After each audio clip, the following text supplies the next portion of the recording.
All right. So today's guest, his name is David Jarvis, former British Army physical training instructor, Invictus Games medalist, Games keynote medalist. speaker, para athlete, advocate for mental health and resilience.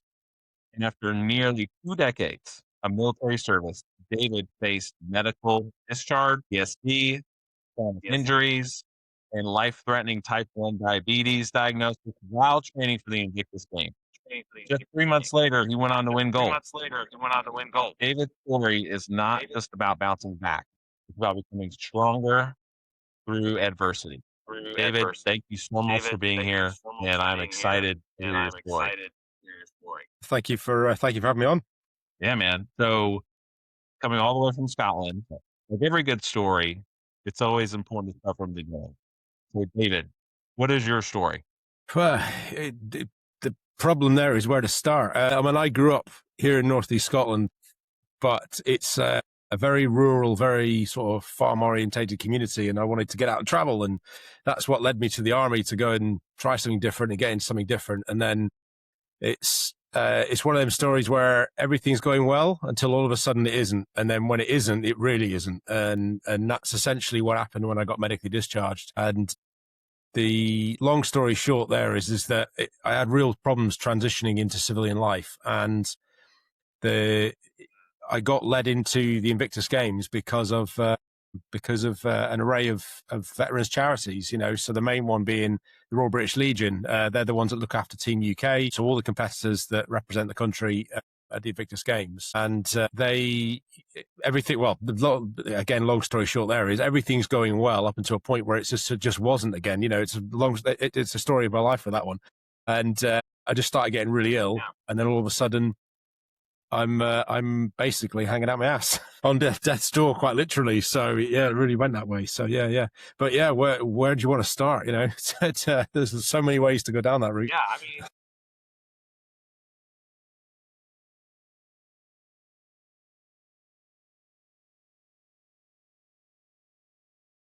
Well, we weren't. So we weren't a farm. My family. We didn't live on a farm as such. We lived in the center of a village, but the village I lived in was a very, very big farming community. And inside this village, we had all these cattle marts. So all the fencing structure and all that kind of stuff you can imagine for keeping the cows in, for because that's where they'd sell them, they'd breed them, they'd do all that kind of stuff. All the farms in the local area. So you're surrounded by farms in this tiny little village, and you're about 5 or 6 miles from any other sort of village as well. And basically periodically, sort of every other month or something like that, all the farmers would just bring all the cattle into the village and into this mart. And when the cattle wasn't there, me and my mates now always used to go and play around on these things, jumping all around them and bouncing about and all that kind of stuff. It was just like playing in a maze, basically. Because bear in mind, I'm like 3 foot nothing as a youngster in single figure age. So all these great big high fences to keep these bloody dirty great cows in, like it's like looking up playing Pan's Labyrinth. You know what I mean? So. So yeah, and it was to get to our first school, you just walk up the street to it. But the secondary school, when we turned sort of 10, 11 years old, we had to get a bus that 5 miles to the next village to get the secondary school. So that was a different experience.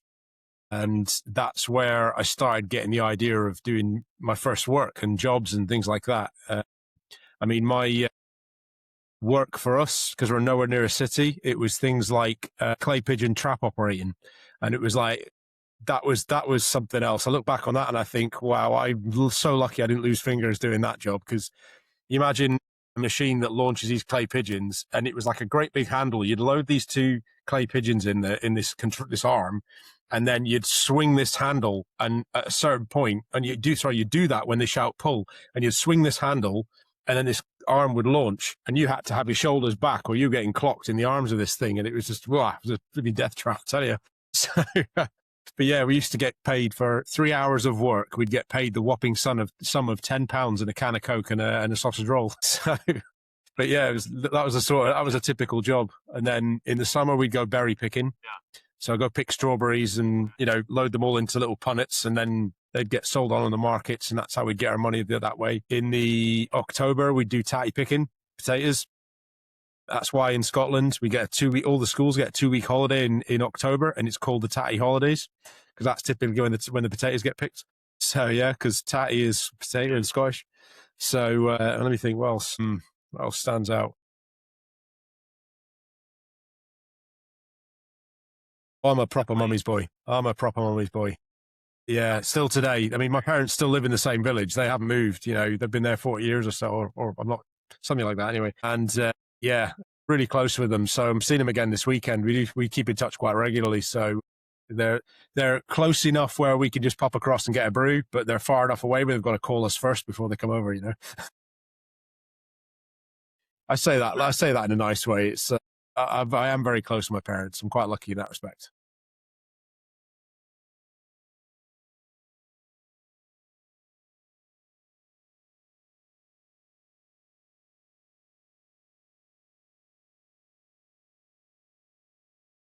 Well, it wasn't really planned as such. So I first left school to do an apprenticeship in chemical engineering with BP.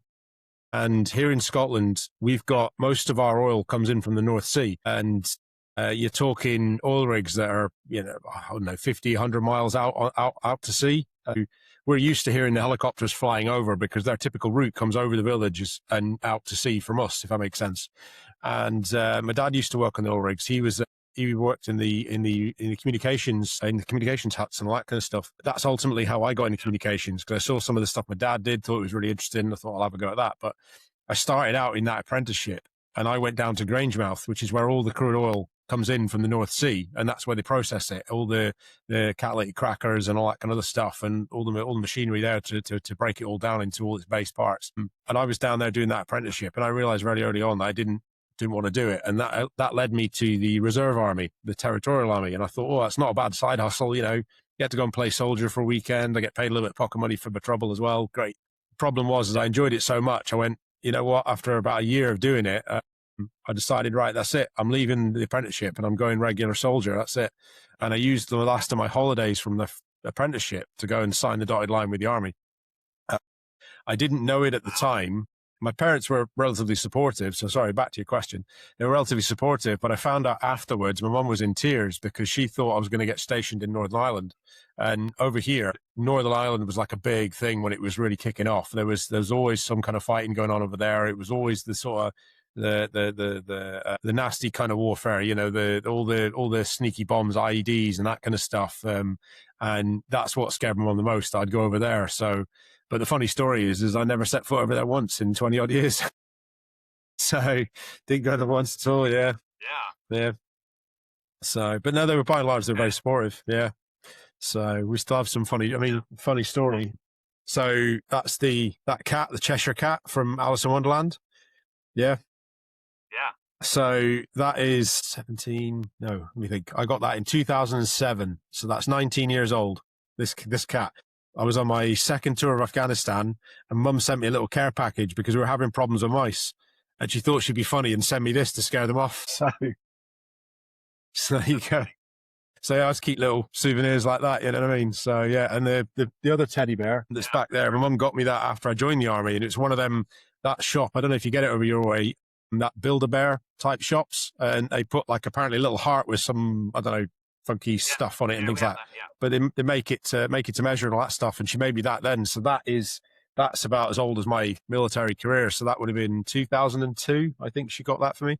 So yeah, like I said, I'm a bit of a mummy's boy. I can't help it. So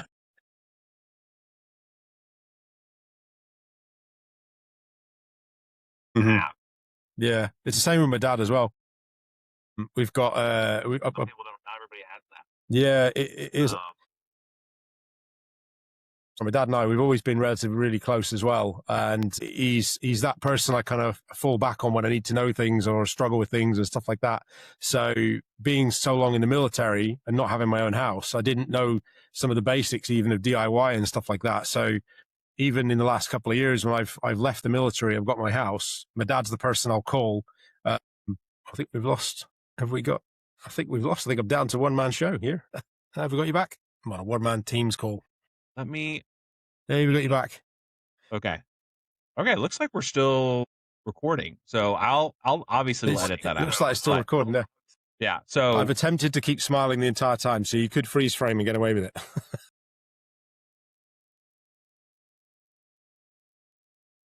No worries. Okay.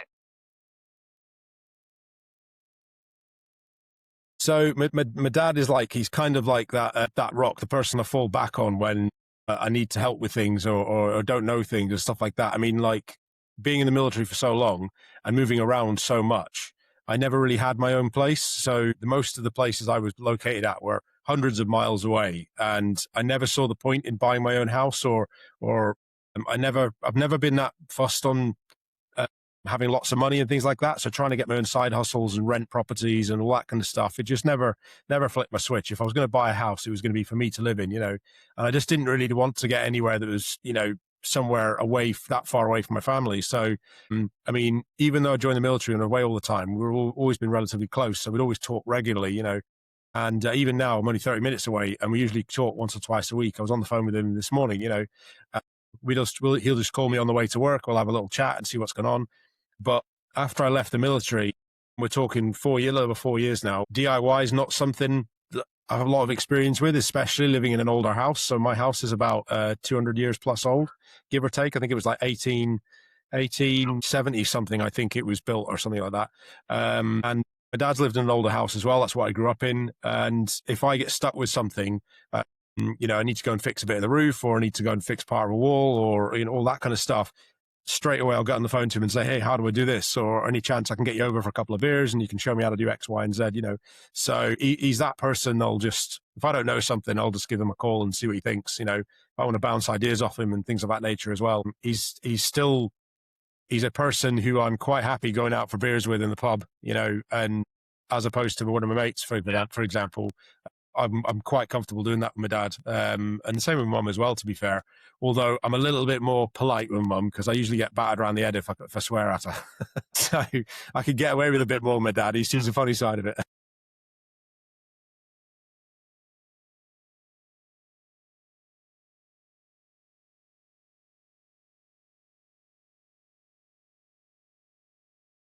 That was a bit of it was a strange period in that I had people around me all the time, like my wife and my kids. My mum and dad were trying to help a little bit as well, but at the same time, it's that period where you kind of feel alone at the same time, because having been in the military for so long and being used to that way of life, like my parents, I'm the only one from my family to have joined the military. Apart from national service, which they used to do here. My grandparents might have done it, and that I'm the only one to have gone this route, as a career.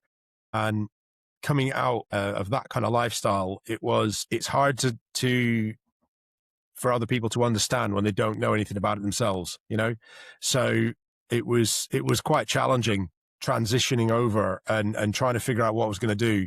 You're used to a way of speaking, you're used to a way of doing things, you're used to being on certain time frames and going through certain routines and habits and that kind of stuff. And you're used to having, even just like all the facilities that are there on your doorstep, like the gym and the canteen and it's all there, Whereas when you come out into civvy life, everything costs money.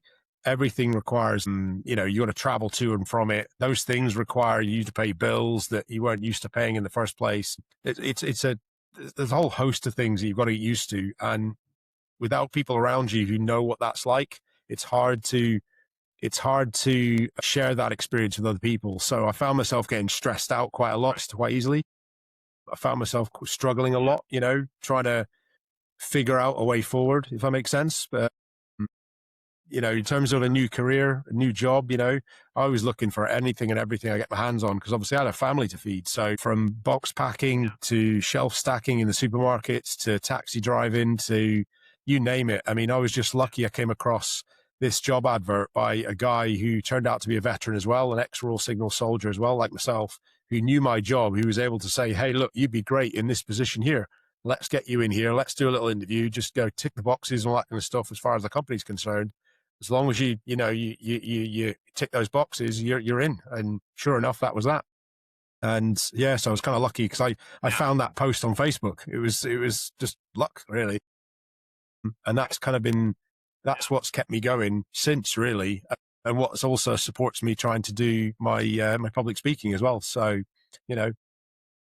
but yeah, it was a struggle. It was that you've got all these people around you, but at the same time, you feel alone at the same time, if that makes sense.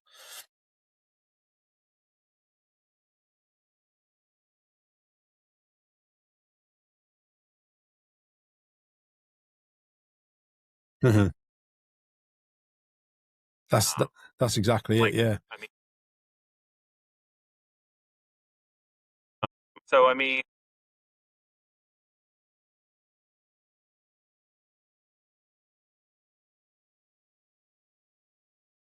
So as part of the discharge process, because the way the British military works is typically you would do a full career would be 22 years. And at about the 20-year point, you'll then start your transition process, if that makes sense. And you'll get 2 years to do a little bit at a time. So over that time frame, you get a better grasp of what's going on. You can come up with a good plan. You can learn how to write your CVs and job interviews and understand an appropriate career path that you're happy with, and all this kind of stuff. A medical discharge by comparison, and it starts with you attending a medical board. You're in with the doctor. This interview can last. Mine lasted nearly 4 hours, and because it was on the back end of the pandemic, it was all over the phone as well. So it wasn't like in person or anything like that. And the doctor, sorry, was perfectly nice, lovely lass.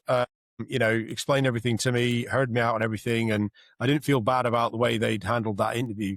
But at the end of it, she kind of had to say there was like a script she had to follow, and it was quite a surreal thing. And she said, from the point you put the phone down, you're to cease all working activity, hand over any of your tasks, and focus on resettlement, because for 6 months from this point, you're out of the military, and that's it.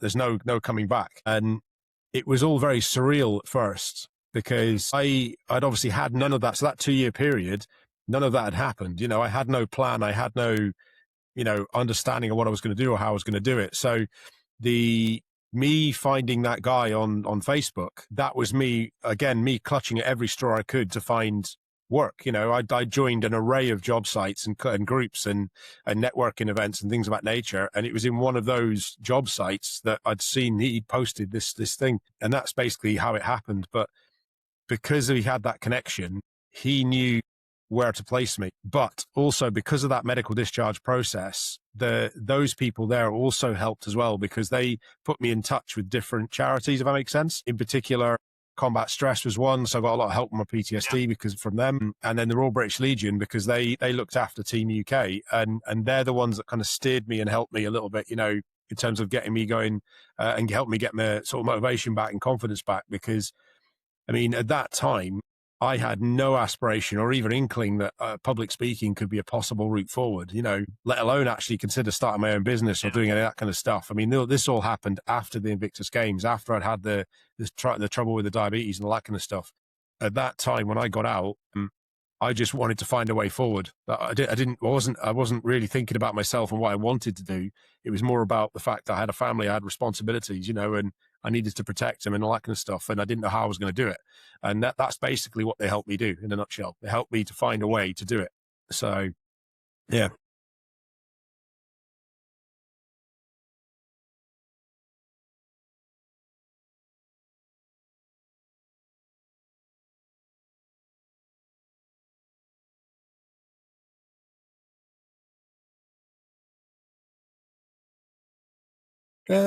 So we'd originally, before the medical discharge came along, I mean, my wife and I, we've known each other since 2009, to give you an idea. So we've been close for a long time, and we've been through thick and thin, like any relationship, any strong relationship as well, I'd say, because, when you've been through challenges, you can pretty much handle what the world throws at you then. And we were planning on extending. We never expected to go 22. We expected to go beyond that and extend longer in the military.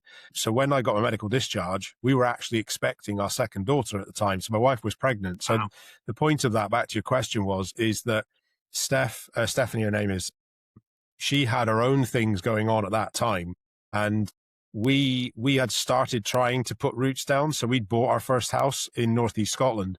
I was based in England still. So Steph went up there with my eldest daughter, who was 1 at the time, and they were starting to do that. And I would come up every sort of 10 days or so, when we get that break in work, to go up and see her.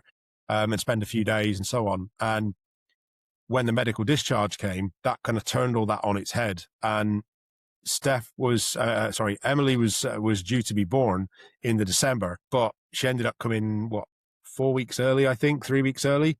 But the downside to that is that Steph ended up going into stage 1 labor 2 weeks early, 2 weeks prior to that. Sorry, so she was born on the 9th of December. It was, dare I say, end of the 3rd week in November, I think. She went in stage 1 labor, went to hospital, stayed there for 2.5 weeks. I think she was having contractions every 6 hours, I think, constantly. And then the funny bit is when she did go to stage 2, it lasted minutes. That was it. So, yeah. But bottom line of all that is she had her own thing going on, so she didn't see so much of it at that time. My folks, again, because I was doing the medical discharge, I was back and forth a lot from the bases, trying to get everything I could out of the opportunities that were available to me. So I was doing every course I get my hands on. So I was away more then than I was prior to that, if that makes sense. So I think they do get it now, but at the time, I'm going to say that they were not so much aware of what was going on, if that makes sense. It's a difficult one to answer, really, because it was a blur. Yeah, there's a lot of things, a lot of moving parts happening at the same time, lots of stuff going on, trying to do courses, trying to learn how to write CVs, trying to learn how to do job interviews, vocational assessments, to try and get a steer on what careers would fit and so on and so forth. So, yeah, a blur. Yeah. Newborns, and this is your second daughter, you said. And how old is your first child? So she was, let me think.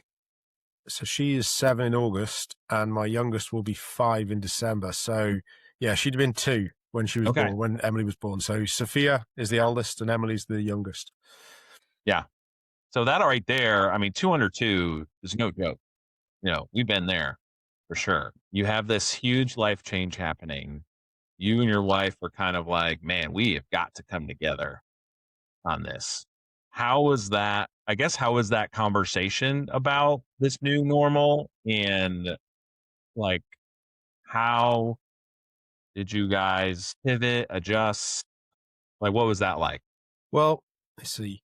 So I'd started at the bottom rank in the military. I'd started as a bog standard private, and I'd gotten to a point where I'd completed the sort of pinnacle trade position that I could, if that makes sense, which is what's called the Foreman of Signals course. It's basically you go from being a bog standard systems technician at the start of your career to being a fully fledged telecommunications engineer, university degree, the whole whack, and I'd said to her that when I was doing that course, because that course is brutal, it's, you get X amount of 100 people apply for it.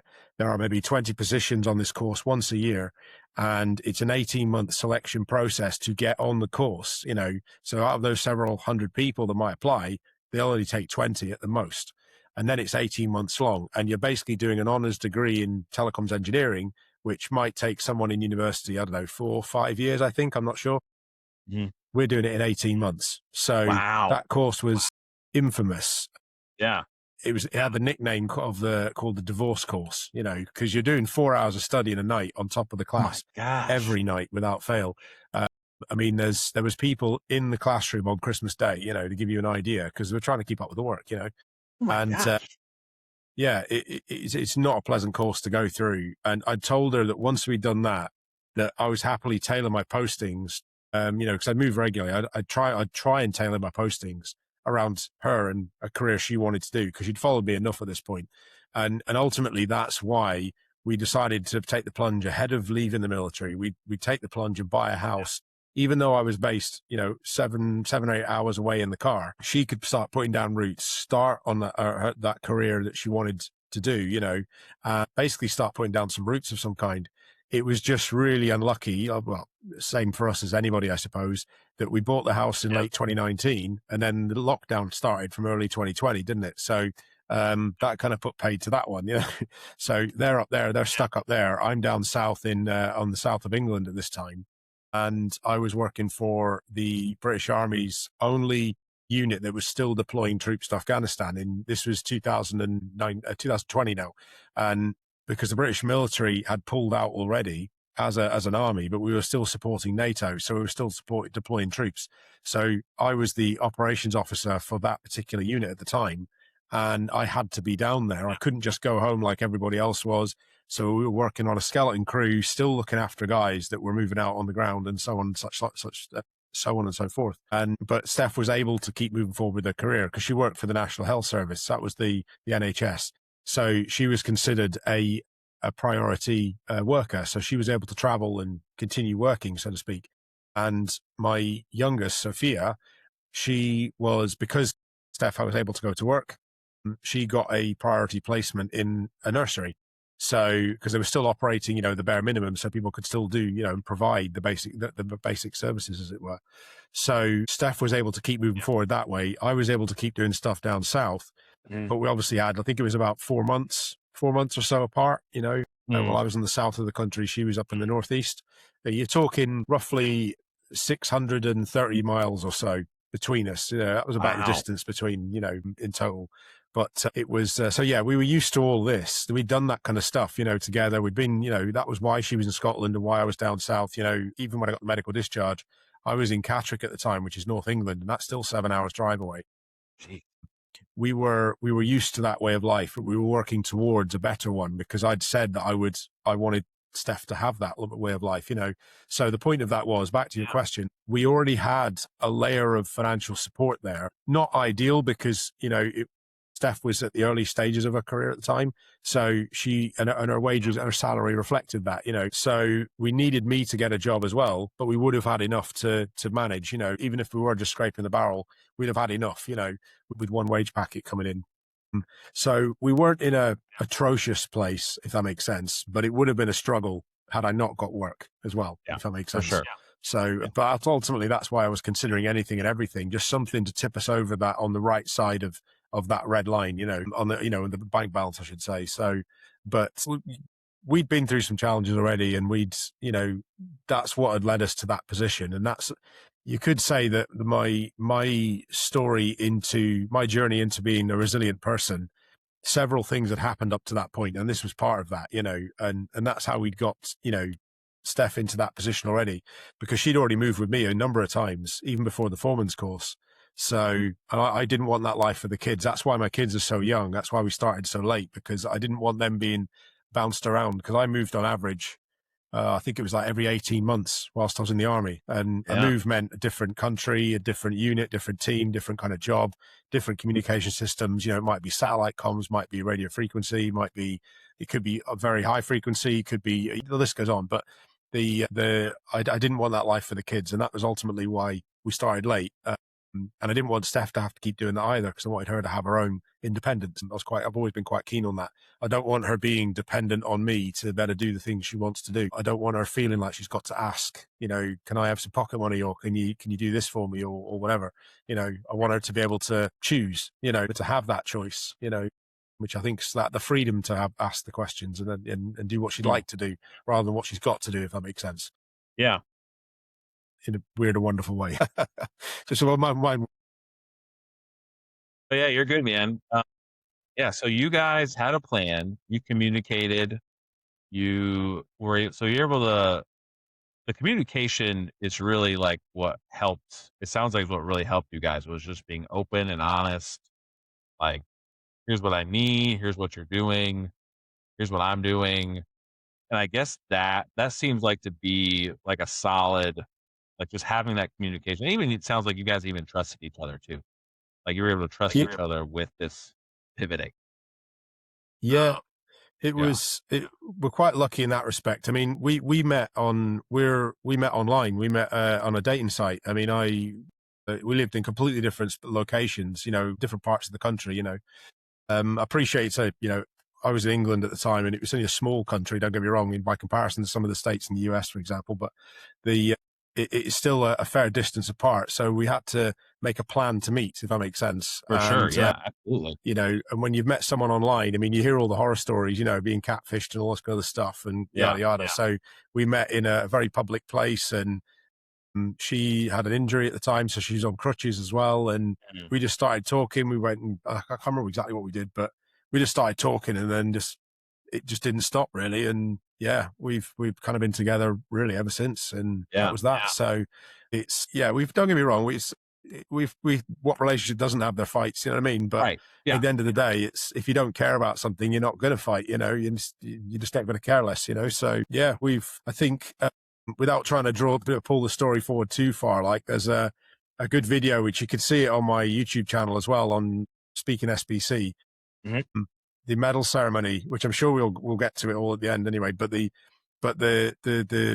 the bit about it is after I got the medal, we had a really emotional family moment. And basically it was because Steph was the only one who saw everything about what we'd been through to get to that point, if that makes sense. And you can kind of see it in the video by how we're kind of reacting. Because it was, that video, I think, alone answers the question you're talking about there, because we've always been close. We're not perfect. We have our fights, we make mistakes, we do whatever, and everything else, but we back each other up as the bottom line. It's swings and roundabouts and all that kind of stuff, and you accept the good with the bad, and and help each other to be the best version of yourselves. So Absolutely. Yeah. Yeah. I love that you said that, the best version of ourselves. And I think that's so important, like in marriage. So a piece of your story I want to make sure we honor and talk about is the Invictus Games. Like, if someone is hearing that for the first time, what is that? How do you describe that? Like, okay. what is that? What was that So experience like? So if you imagine an event like the Paralympics, a multi-day, multi-sport event that takes place periodically in different countries around the world, a little bit more often than the Paralympics, it's every sort of, give or take, every 18 months to 2.5 years. There's no sort of set time limit between them. It's been going now, I believe, 11 or 12 years, I think. It was the brainchild of Prince Harry and a couple of the names. And I was fortunate enough to meet him. He's the guy that actually put that medal there around my neck. Oh, So, nice. and again, you'll see that in that video if you ever want to watch that video on YouTube. But yeah, there are a couple other key differences to the Invictus Games. So it's very much like the Paralympics in how it looks, and in terms of the kind of sports you'll see, the way it's laid out, that kind of stuff. But the key differences are that it's for serving and ex-serving personnel.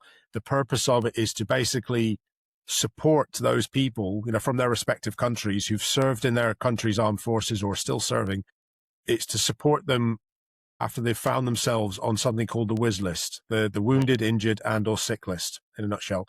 And the blunt truth of that one is that it's a list that no service personnel joins the military to be on. Nobody wants to be on that list. And a lot of people do find themselves struggling with it. I mean, I was ultimately one of them, and that's ultimately why I went to the Invictus Games. That's what I wanted to get help with. And you can do as much as you want to do up to a limit. So you could do up to 4 sports as long as they didn't coincide at the games, because obviously you can't compete in 2 at the same time, so you've got to pick in that respect.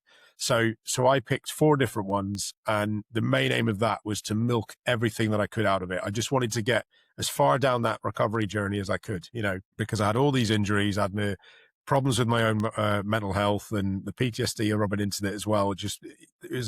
I just describe myself to everybody as a big walking bag of disaster. It's easier than trying to go down this list of injuries and such like, but that's ultimately why I'd signed up. And I signed up for swimming, and there was an array of different swimming events I signed up for. There was powerlifting, which is basically the para powerlift, which is just the bench press with your legs strapped down. So it basically opens it up to a lot more people, kind of irrelevant of limitations and such like, and then indoor rowing. So there was a 1 minute and a 4 minute best effort. So it was like a morning one and then an afternoon one. And then the last 2 were 2 that I'd been doing for a little while already, which was cycling, road cycling. So one was the time trial, and the second was a criterium race, a crit race, which is kind of like the last 20 kilometers of a Tour de France stage. Very fast, very chaotic, really close quarters sort of cycling, speed in close proximity with the cyclist. So it's a bit of risk, but a bit more fun for it, if that makes sense, so. Yeah, for sure. But that I decided I just wanted to get the most out of it. That's what I wanted to do. And it was going that way. And basically until it wasn't. And it kind of turned on its head quite quickly. Yeah.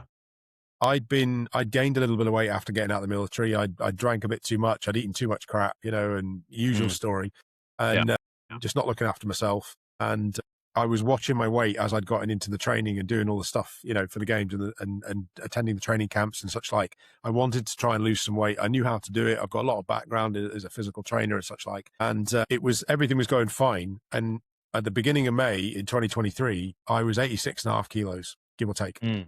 Yeah. And it was around then that I started noticing things weren't quite right. So I was noticing I was thirsty more often. So I was drinking more water. but then I was going to the toilet more. So, the things were relatively logical, in terms of the issues. But then I noticed I was going to bed, getting up in the middle of the night and going to the toilet. And then I'd get up twice and then 3 times. And then it got to the point where I was going every 90 minutes throughout the day and night. And this was within about a week, So by the second week in May, the weight was coming off me at a rate of knots that I couldn't quite explain. I'd increased my calorie intake to try and match, thinking that would, maybe it was to do with the training, or maybe it was because I was drinking more water than normal. I was tired all the time. I was really lethargic all the time. I was still trying to function. So I'm still working, I'm still trying to provide, be around the family, and still trying to train. I'm competing in local events to get experience and things like that. Seeing that there's a real issue in my performance in terms of, this is what I was doing a month ago. I'm not even coming close to it now. What's going on? What's the difference? What's happened? And at the 2-week point, that was the point at which I went, I really am getting a bit worried now. I can't explain why the weight is coming off me. It's coming off me so fast now. It got to a point where the last couple of days, it was almost 2 kilos a day. And this is, even though I'm eating 4,000 calories a day, I just couldn't explain it anymore. And I've got like a problem solving process that I kind of follow whenever I come across challenges. And I just couldn't get past a certain point. There's a certain point where you've got to be able to understand the problem you're dealing with. And I just couldn't understand what was going on. I just couldn't get past that point. And I was just getting more and more stressed out, more worried. So I called the doctors, and the doctor sent me for tests. And the long story short there is, at this point, I'm at just a touch over 70 kilos, to put that in perspective. So 2 weeks prior to that, I was 86.5. Yeah. So that's a little over 25, 26% of my body weight had gone in 2 weeks. Yeah. So I joke with people now and say, hey, diabetes diet is the way forward. I'm telling you, if you want to lose a bit of weight, don't. It's not healthy. Do not try it. Oh, it's not healthy. It's just kidding. But yeah, it was the 19th of May, 23. Doctors basically said it was a Friday as well, which is quite poignant, because the doctors basically explained to me how serious it was by saying that if I hadn't come in when I did, I might not have lasted the weekend, basically. Oh my goodness. It really was quite bad. And that's when they said to me, it's basically because I'm a type 1 diabetic and I'm suffering from something called diabetic ketoacidosis, processing the sugar that was in my bloodstream, because it was digesting the carbohydrates, which was then turning to glucose. It overloaded my body with sugar, and my pancreas wasn't producing the insulin to counter it, if that makes sense. So, and ultimately, so in a nutshell, my body was eating itself from the inside out. It was pulling in all the fat stores and all the energy stores in my muscles. And that's where the weight was going, you see. Yeah. And, that's essentially what was going on.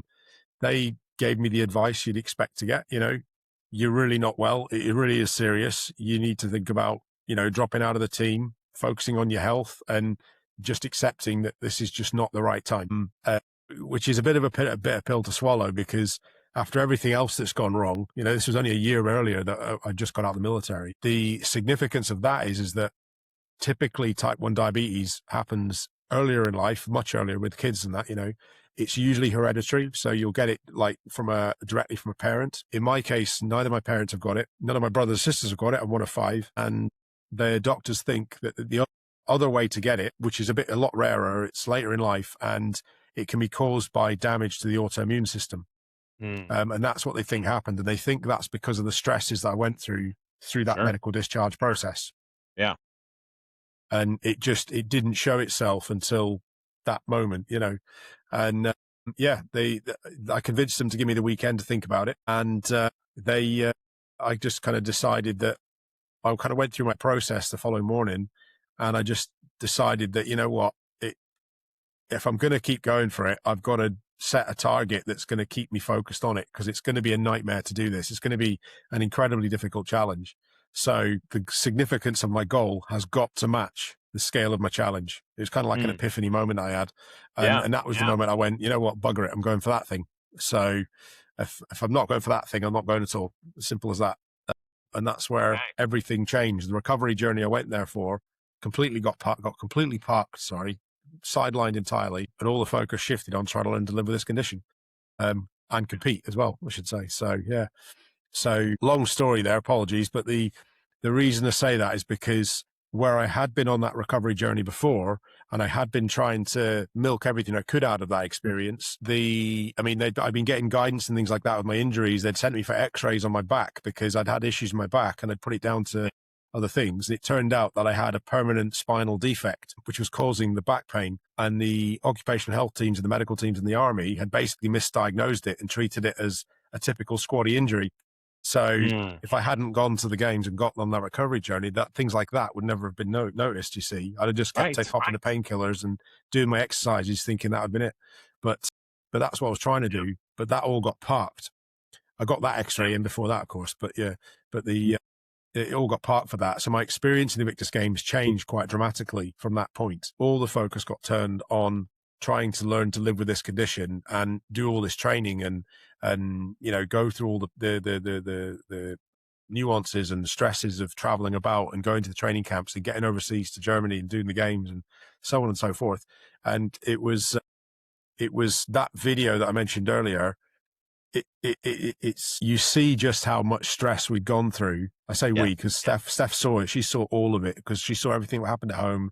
She saw everything that's gone on with the training, whereas my teammates only saw at the training camps, which were like every other weekend or so, And that moment we got the medal, all of that work, all that pressure just dropped off us, if that makes sense. Yeah, absolutely. So it's quite a strange thing to say that I went there for one thing and walked away with something else completely, because you see all the bump that's behind me here. Most of that was since the games. It was me looking for other goals and trying to do other things. I've never really been a medal hunter, so to speak. I mean, as a physical trainer, I was a sport Billy. I did lots of different sports. I was a jack of all trades, master of none. So I could do lots of things, but I was never good enough to place in anything. And but I enjoyed it. The Invictus Games just forced my hand in response to a situation that, had it not been for that, I wouldn't have done it, if that makes sense. Yeah, for sure. So, like,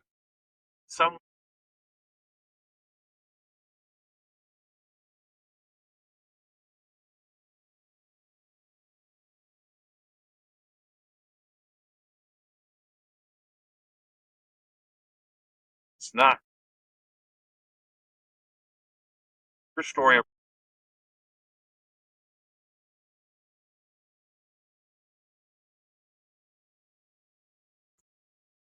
Like, if they're sitting with, what message would you say to them? And even most people know.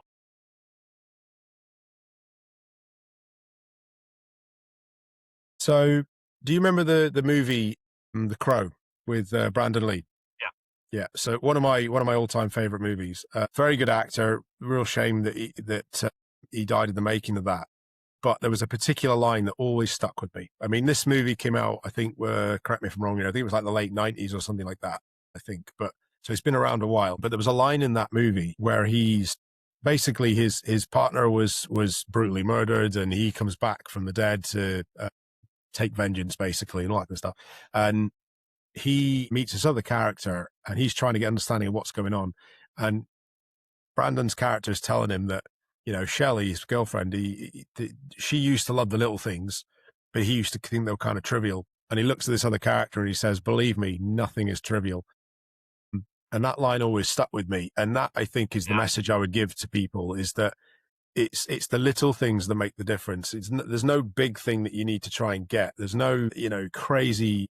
I mean, me targeting that is one thing. Getting it is quite another. To get it, I had to do all these little things, all these different things, and just keep doing it consistently. And then therein lies the key.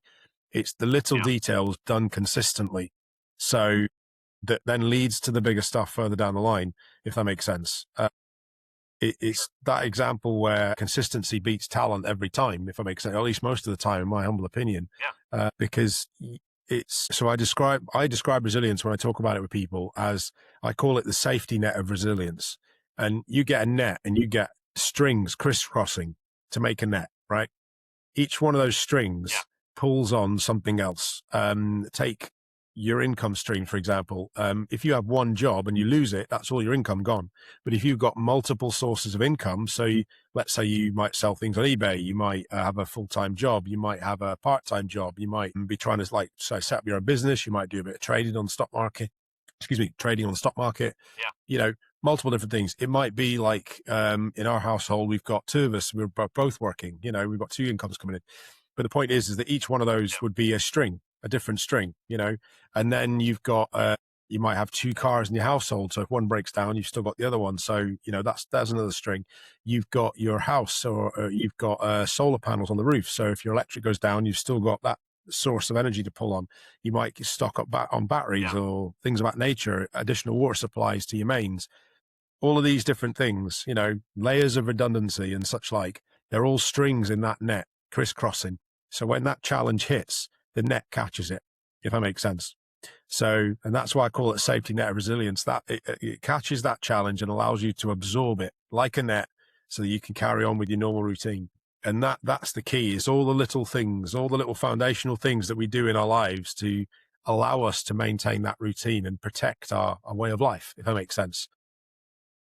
And that's back to the point. It's the, nothing is trivial. It's the little details all add up and they're there when you need them.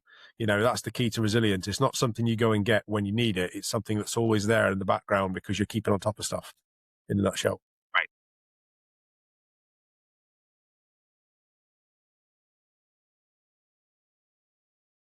Good, like books, resources.